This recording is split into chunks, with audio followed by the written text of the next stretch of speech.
បសួនគ្មានហេតុផលជួបមិនបា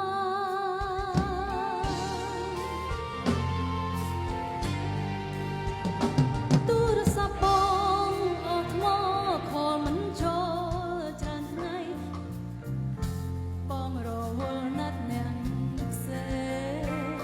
ស្នេហ៍ដល់ផ្លូវនេះបត់ស្ដាំឬបត់ឆ្វេងផ្លូវវង្វេងទៅមុខក៏ទៅមិនដល់ហើយទូរស័ព្ទអងថ្មក៏អាចសាងថ្មវិញអស់ចិត្តវិញគ្មានអ្វីស្រោចស្រង់វិញ